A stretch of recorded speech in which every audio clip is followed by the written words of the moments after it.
Pria ini sudah gila. Untuk mencari nafkah untuk keluarga, dia rela menguburkan seluruh tubuhnya dalam lumpur demi menangkap cacing tanah super yang sangat berharga di dalamnya, yang setara dengan emas.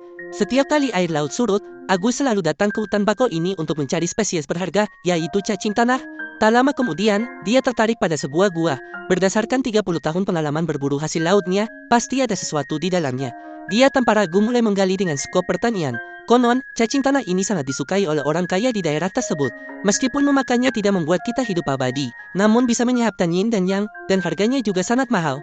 Seekor cacing tanah seberat 1 pon bahkan bisa dijual dengan harga tinggi 500 gram.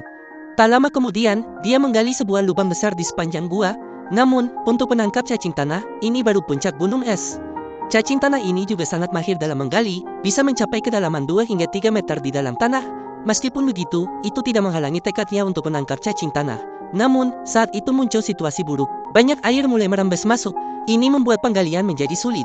Dalam beberapa menit, dia harus menggunakan ember untuk mengeluarkan air. Setelah setengah jam menggali, lubang itu sudah sedalam lebih dari 1 meter, dan lubang cacing tanah itu terus melanjutkan ke bawah. Dia hanya bisa terus menggali ke bawah. Pekerjaan yang tampak berbahaya sebenarnya sama sekali tidak aman. Tanah di sini sangat lembek. Jika menggali terlalu dalam, sangat mungkin akan runtuh. Sebenarnya, melakukan pekerjaan yang begitu berbahaya dan melelahkan ini bukanlah pilihan baginya. Di rumah, ada orang tua yang sudah lanjut usia. Di bawah ada anak-anak yang merenek kelaparan, semua bergantung padanya untuk mencari nafkah. Seperti Aude Biao, jika dia mengangkut pisang, dia tidak bisa berhenti. Jika dia menurunkan pisang, dia tidak bisa hidup. Jika hari ini dia bisa menangkap cacing tanah dengan baik, itu masih berharga. Dalam 1 jam, dia sudah menggali hampir 2 meter. Saat ini, dia juga mendapatkan kabar baik. Jejak cacing tanah yang telah menggali di tanah terlihat jelas. Dia tahu bahwa dia sudah tidak jauh dari cacing tanah. Namun, ada juga kabar buruk. Lubang cacing tanah itu mengarah ke selokan di samping. Ini membuat dia sedikit pusing. Apakah setelah menggali lebih dari 1 jam, semua itu sia-sia? Bagaimana dia bisa menerima itu? Dia langsung menutup selokan dengan tanah. Namun, ini hanya sementara. Dalam waktu kurang dari setengah jam, air akan menghanyutkan tanah itu.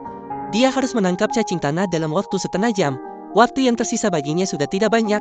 Agus dengan susah payah menggali tanah menggunakan sekop pertanian. Meskipun sangat lelah, dia tidak berani beristirahat. Jika tanah di atasnya runtuh, semua usaha hari ini akan sia-sia. Akhirnya, setelah usahanya, dia berhasil menemukan posisi cacing tanah. Namun sekarang dia tidak bisa menggali lebih dalam, dan dia memiliki cara lain. Dia membuat jerat tali sederhana dengan menggunakan tali. Selama cacing tanah masuk, sekali menarik tali, jerat itu akan terkunci dengan erat. Kemudian, dia merunduk sepenuhnya ke dalam lumpur. Dia memasukkan jerat itu ke dalam lubang cacing tanah dan terus merabat dengan tangannya. Selama cacing tanah terkejut dan muncul, dia yakin bisa menangkap cacing tanah itu. Saat ini, setengah wajahnya tertutup lumpur. Lumpur sudah masuk ke mulutnya, bahkan ke lubang hidungnya, dan dia sama sekali tidak peduli. Untuk mencari nafkah untuk keluarga, dia berjuang habis-habisan. Dengan usaha yang tak kenal lelah, dia akhirnya berhasil menangkap cacing tanah di dalam lubang. Dia dengan susah payah bangkit. Dengan ditariknya tali, seekor cacing tanah seberat 2 atau 3 kilogram juga ditarik keluar. Dan dia juga menjadi seorang orang berlumpur. Bekerja keras sepanjang hari hanya untuk menangkap satu cacing tanah memang tidak mudah. Tetapi baginya, inilah hidupnya dan juga sumber penghasilannya. Semua itu sangat berharga.